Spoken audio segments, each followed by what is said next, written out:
कांग्रेस उम्मीदवारों पर नामांकन वापस लेने का दबाव, अभिजीत पाल का वक्तव्य।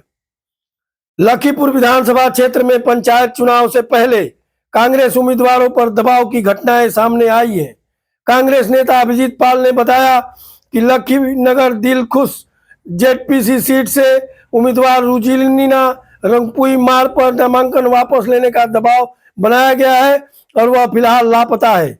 दीवान पालेरबंद सीट से कांग्रेस प्रत्याशी मनोज ग्वाला ने भी सुरक्षा के मद्देनजर सिलचर कांग्रेस कार्यालय में शरण ली है।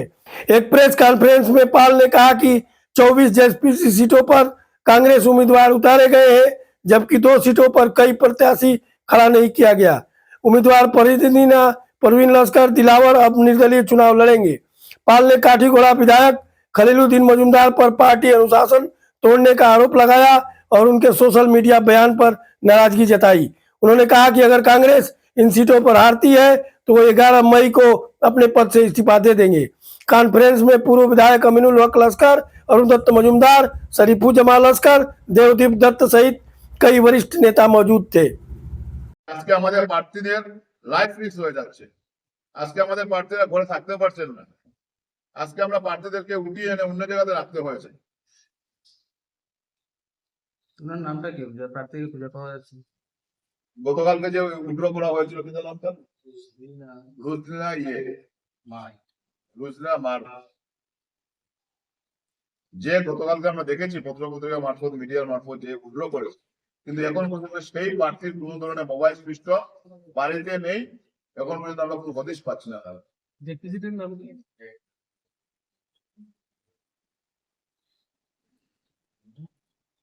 এপি প্রার্থীদেরকেও ভয় ভীতি দেখে উঠানো হচ্ছে, নমিনেশন উইথড্র করানো হচ্ছে। ওনারা প্রশাসনকে যেভাবে হাতিয়ার বানিয়ে নমিনেশন স্ক্রুটিনি শেষ হওয়ার পর, যখন স্ক্রুটিনি শেষ হওয়ার পর অনেক এপি প্রার্থীদেরকে বৈধ নমিনেশন বলে যখন ওনাদেরকে ইয়ে করা হয়েছে, তারপর আবার ডেকে এনে সেই সব নমিনেশনকে ক্যান্সেল করা হয়েছে। পাঞ্জাবের একটা প্রার্থী, যে প্রার্থীর নমিনেশন বৈধ বলে স্ক্রুটিনি শেষ হয়ে যাওয়ার পথে আবার ওনাকে খবর দিয়ে এনে সেই নমিনেশন বাতিল করা হয়েছে। আজকে এইভাবে আমাদের নমিনেশনের শেষ দিন 11 তারিখে অনেক প্রার্থীরা সেন্টারের ভিতরে 3টার ভিতরে ঢোকার পর কংগ্রেস ক্যান্ডিডেট দেখে ওনাদেরকে টোকেন দেওয়া হয়নি, ওনাদেরকে লাইনে দাঁড়াতে দেওয়া হয়নি, ওনাদেরকে নমিনেশন দেওয়া হয়নি। বর্তমান শাসক দল যেভাবে প্রশাসনকে কাজে লাগিয়ে, যেভাবে টাকার জোর দেখিয়ে, যেভাবে ধমকি দিয়ে বিরোধী দলকে যেভাবে শেষ করার যে প্রচেষ্টা চালিয়ে যাচ্ছে, বর্তমানে ভারতবর্ষে বা আসামে মানুষ গণতন্ত্রহীনে ভুগছেন।